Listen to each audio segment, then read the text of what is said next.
Märt Kalmo, and I will talk about test-driven development a little bit. But first off, some clarification. What this test-driven development is. For some people it's one unit testing goal, but actually there is difference. And first off, there is unit testing. What it means is that those tests test quite a little functionality at one time, maybe call one or two methods, and usually they don't touch database or a file system, and for that they are really fast. For some people, everything that runs from some unit testing framework is unit test, but it's not general understanding. This first development, what this means is that you write your tests before you write your code. And this adds some design aspect to the mix, so that you already, when you start writing your code, you already have a client perspective. And then there is TDD that adds even some more rules. So, a little bit about the DDD. What is it and why is that? Why are all those rules?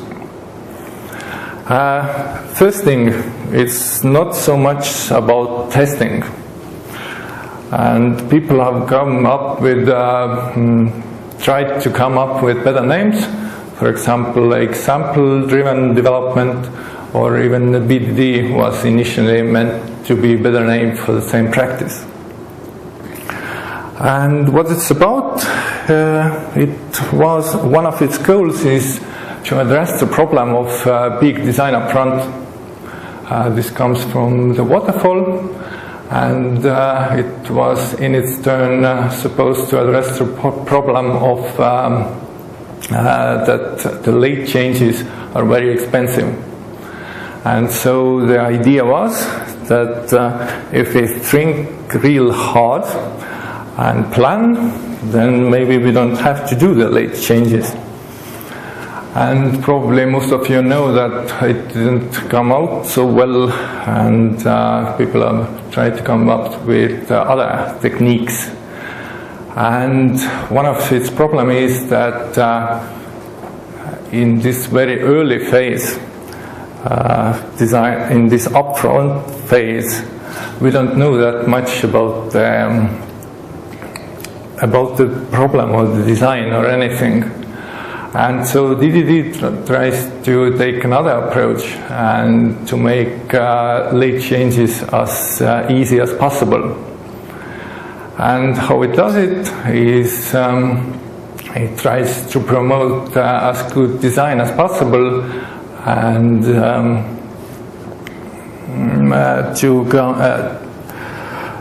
in the process you will build a quite extensive regression shoot as well, so the late changes won't be that much of a problem. And I want to show you a small example from this book. It's from Beck himself, the one who created this methodology, and I want to illustrate this practice. It's about adding together different monetary values with different currencies. And in this case we have Estonian crowns and euros. And if the rate is 15, then the sum will be 4 euros. And so let's start with here is some very naive implementation for that. This here is maybe especially absurd, but usually those values come from the database. What's important about them is that those numbers and the currencies are not very closely tied together. And in a database, this is the usual scenario. We have just two columns, one for the number and one for the currency. So let's use this driven development for coming up with somewhat better design. First,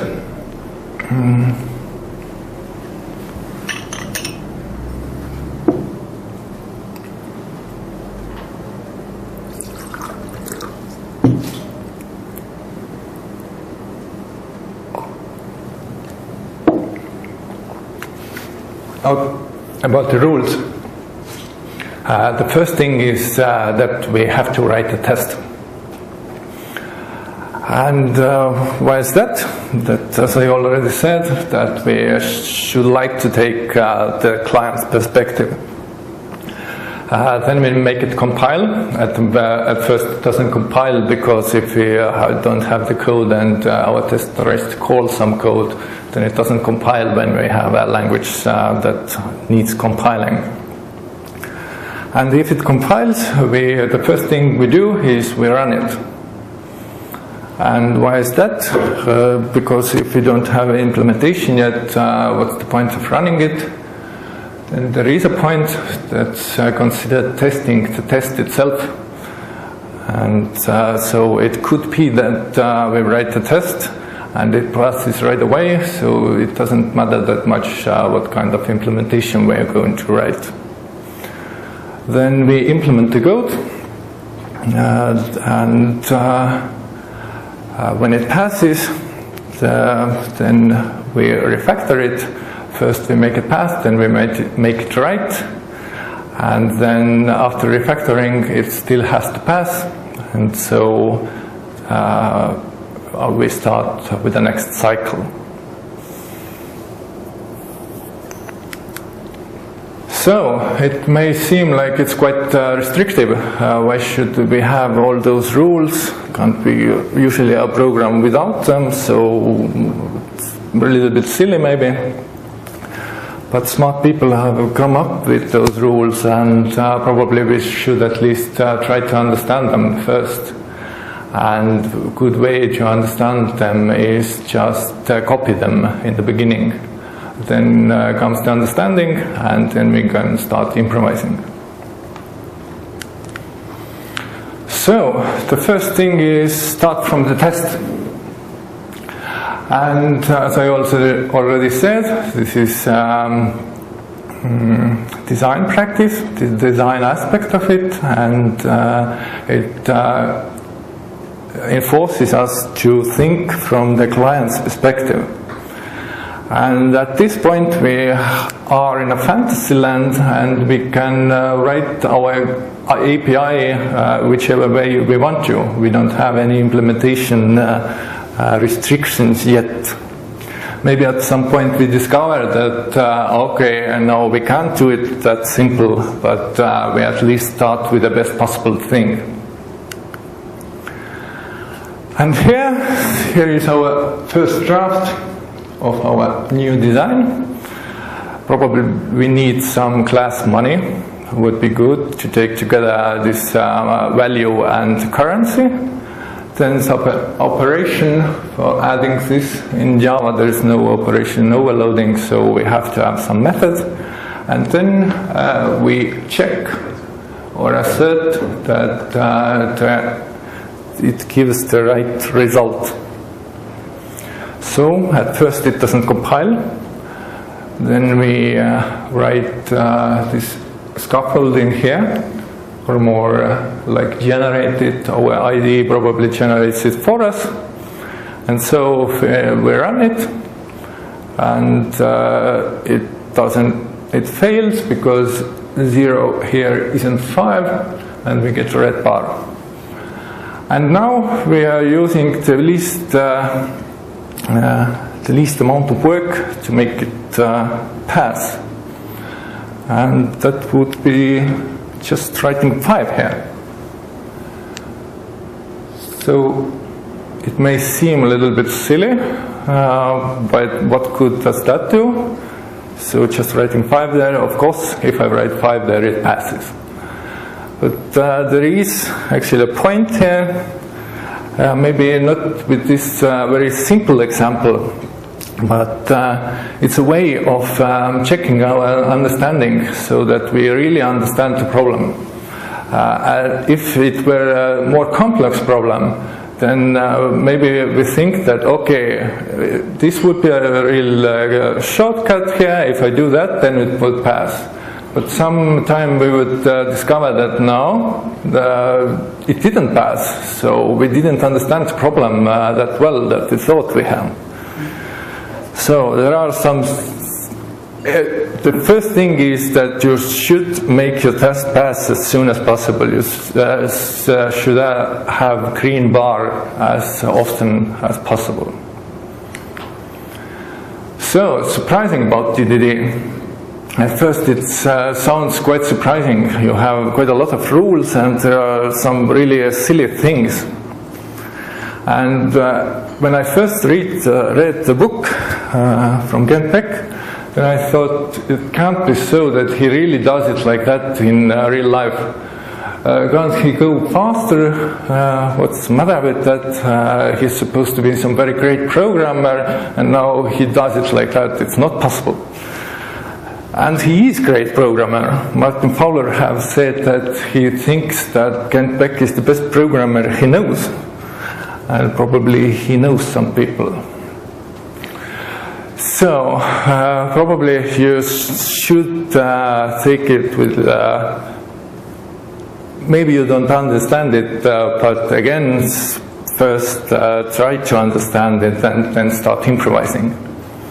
And there is a quote from the same book, and he says that it's not necessary that you always work like that, but you should be able to do that. So that when you have some real hard problem, so you can do it in a very small steps and very slowly, so that you don't have to at any point turn to the debugger. So go on. Now we're gonna eliminate this hard-coded file there. And as it was said, we can't write any line of code without having a test first, so we write another case here, 4 and 5, supposed to be 9, and at this point it fails our hard-coded file here.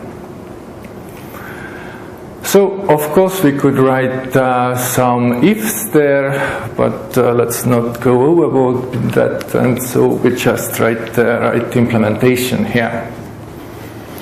And now it passes, and now we start to do some design again. We see that in here, maybe it wasn't such a good idea to such that this money object here will be changing. Because we would like to be immutable, because in this, after this line here, the money will be 5, but we don't really know what it will be here, because this do something can do anything actually.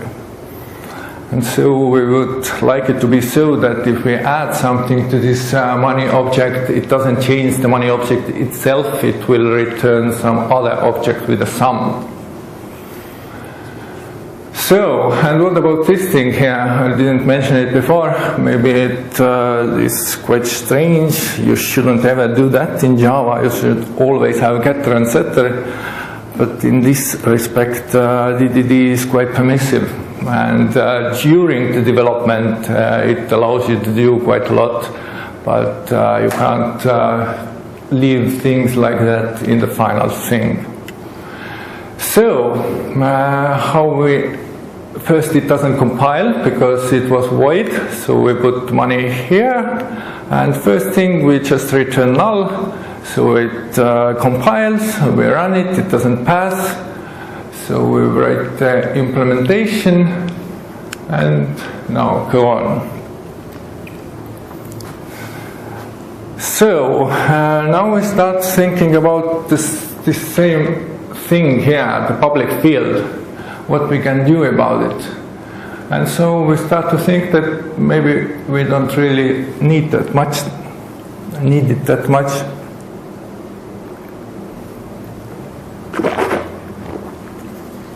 Because we can use another money for comparing this thing. 2 plus 3, money 2 plus 3 is money 5. And so we can just write tests for our equals method that's needed for this to work. And then this becomes this, and this public method becomes private, and that's solved. So we didn't need a getter, so not point doing it so eagerly. Maybe we don't need it. So I will skip a couple of slides. Probably the idea is already there. And finally we reach to this thing here. This bank class would be something very simple, just some stuff that knows one or two conversions. And okay, now this is what the final product will be from test perspective. So, do we need this? Do we need to do things like that, or don't we? That's not the point of this presentation. If you don't think that's needed, then you have your own opinion. But I want to talk about other things today. Let's say you are at least somewhat interested. So, this was felt like quite toy example, but what about real life? Can you do it in real life? And I mean, by real life here, I mean enterprise software companies. And actually there isn't that much anything bad with enterprise software. And TDD is actually quite a good fit for that, because there are usually non-trivial functionality. The maintenance cycle is quite long. Usually the later maintenance will be done by junior programmers, and when we have good design and good regression suit, then it's definitely something to be desired. So, if you have team support and you have greenfield project, then there is absolutely no, I can't see any real problem why you can't do it. But when you have brownfield project, then it's a little bit another matter. Joe Reinsberger was in DEVCLUB about a year and a half ago.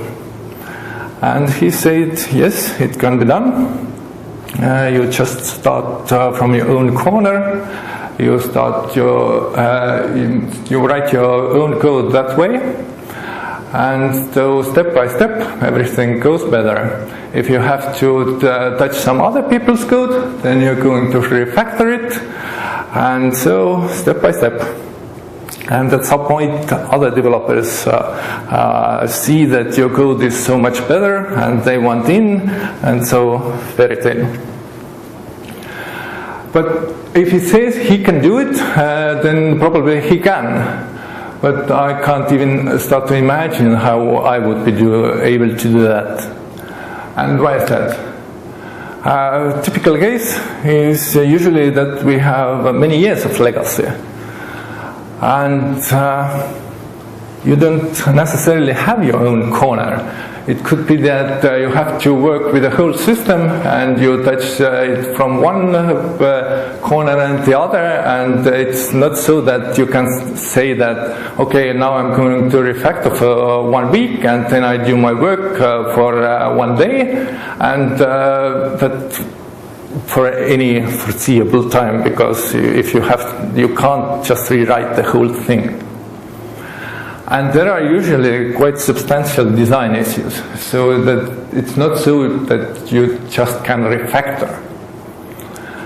In my opinion, if there is some non-trivial code, let's say 100 lines, then need small work to refactor it than you write it in the first place.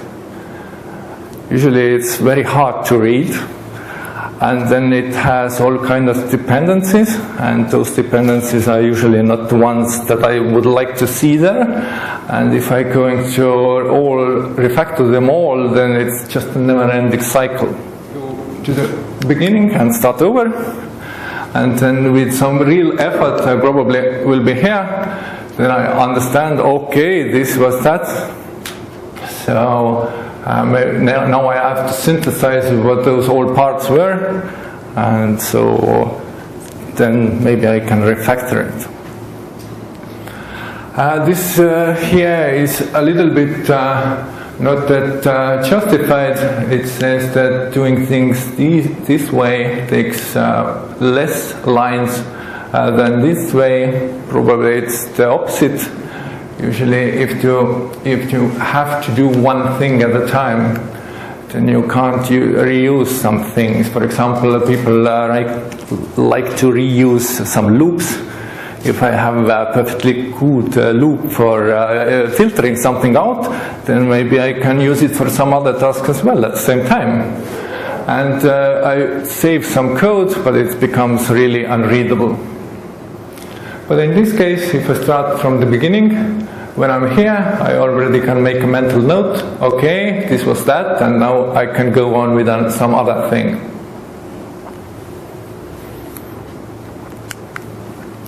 And one real-life example from this problem, it's quite a common problem actually, but I encountered this quite recently, about a couple of months ago, and those boxes here represent a policy life cycle.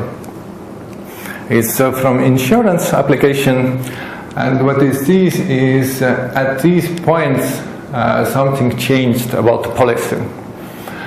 For example, here maybe someone said that now I'm using my vehicle as a taxi, then the price went up.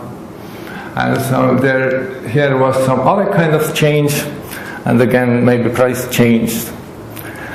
And what was needed was to make it possible so that it's after the fact it's possible to say that no, this higher price started already from here, not from here. And maybe even so that it lasted longer than it actually lasted. So it's a very good problem for DDD. Some intervals come in, some intervals go out. Yes? So what's on the diagram? Is this like the code, or are you talking about some algorithm? This represents some intervals. Intervals. This is the whole life cycle of a policy, and at this point something changed about this policy. Insurance policy. And what are the different colors? Different periods, so that you can see that here something changed. What changed? Some value, probably. Maybe someone said that, okay, now I'm using my vehicle as a taxi, then it will be more expensive to have insurance for that vehicle. So each color is a different price? Yes. Okay, and x-axis is the time? Yes. Okay. Sorry, it really isn't that clear. Okay, and so there are a couple of intervals, at least in this case there are 4 intervals, and I should be able to recalculate them so that the price changes. Actually, there is, for each, let's say it's a 1 year period, then the price is calculated so that it's taken a day price is calculated, and then all those bits are added together. So, a really good problem for DDD to recalculate some intervals, and I started doing that. Started from the test. It took me a half a day to write the algorithm with all the tests, and the only thing left was just to put this thing into its right place, and it would work. Good. But as it turned out, there wasn't such a good place for that. There was already some modification with those periods, some corrections and minor corrections and things. And so it was so that those corrections started here, and the price calculation started here as well. And so there wasn't any point that I could put my logic in that all the let's say that in here all the corrections are done, and I can put my algorithm here, and from here starts the price calculation. It was all intermittent like that. And so, if you see the figure, it says 15 lines. If it were 15 lines, there's no problem, you can refactor it. But actually it was 1500 lines, and quite literally. And so, good luck refactoring it. So, and it was for calculating the price of the policy, so almost right, wasn't that much of an option. So, and it didn't get anywhere, so it was thought that, okay, it takes too much time, we don't want it. So, maybe we need some very powerful tools to deal with those matters.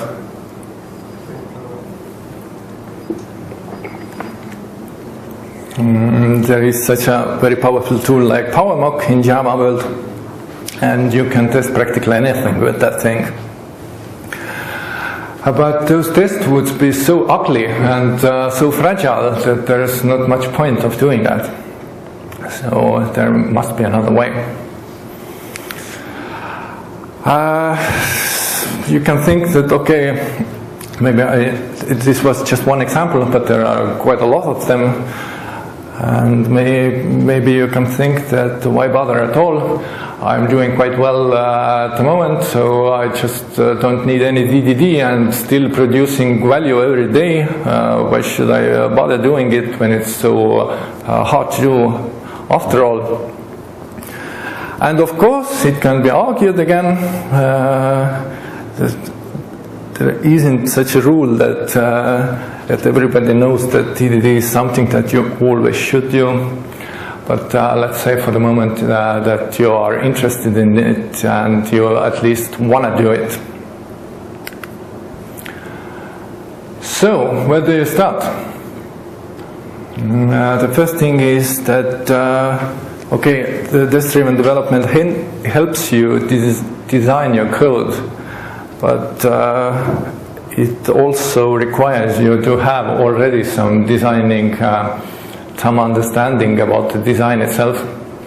And if you look at the books, then probably it's not that easy to see that you can use those examples in your real code. But nowadays there are many open source projects that you can just download and read the code from there, and so that's not that much of a problem nowadays. And there is, then if you have an understanding how other people are doing this, then you have to practice. And one good way of practicing is doing code kata. What it is in a little while, but at first it may be like a really absurd thing to say. Should I really practice? I've been doing coding for 5 or 10 or whatever many years, and now I should go home and start practicing. Are you crazy or something? Then maybe not that crazy, because you don't practice that much when you're just coding at work. For example, if I drive to work and back home every day for about 20 years, let's say, then this doesn't make me that much closer to being a rally driver. So just the years doesn't matter that much, and it's quite important what you're actually doing. And here is a real example from real life. This is from a person who had been Java programmer for 10 years. And this wasn't some isolated thing that it happened in one place. Actually, he had those things all over his code. And when I asked, what's that? Then he said that so that there won't be null pointer. So, okay, that's extreme. But still, there are some other examples as well. So, what is this code kata? It's a practice where you take some easy or not that, maybe intermediate problem, and you solve it just for fun and for practicing's sake. So, why is that? I'm practicing every day at work. Why should I practice at home? The one thing is that it's good to start practicing with easier and smaller things. For example, if I wanted to be able to do that, pole vault. And I started by putting the bar on 5 meters and then start practicing real hard. Then probably, however hard I practice, I wouldn't make much progress. But if I started at 2 meters, then inch by inch, probably I can get 3 or even 3.5. It's not 5 meters, but it's still definitely more than nothing. And that's the same thing with the kata thing, that we start with small things, and probably we can improve on those small things. And there is such an event like Code Retreat. It's doing kata for 6 times 45 minutes in one day. People work in pairs, and so every 45 minutes they delete all their stuff and start with a different partner again. And there are many world-class programmers there, and if they find that it's useful for them, then it probably must be something there. And actually, the problem there is every time they have the same problem, and it's not that hard problem. Game of life, you have some kind of pattern. Those are living cells, and the white ones are dead cells. And there are rules, and from those rules you calculate the next state. It's quite a simple problem in itself. I gave it to my students at IT college, and they all managed to do it, so it's not that hard. But there is one catch. They have some rules there, or some constraints. For example, method length can't be more than 3 lines. It's not meant here that 3 lines is the optimal size for the methods, but the thing is that it really enforces you to redesign your code. If you're used to doing tens or even hundreds of lines of methods, then this probably would be quite a challenge. And it shows you probably some really good design techniques. It forces you to structure your code absolutely a different way. Then there is a constraint, no if statements. Again, for some people it's probably a real challenge. They are favorite for some people. One if here and one if there, and already some functionality is added or some bug fixed. But usually at some point those ifs will be such a mess that no one can understand or manage the code anymore. So you should be able to use some other techniques, and for example polymorphism or dictionaries, and it's possible to program such a way that you don't have any ifs in your code.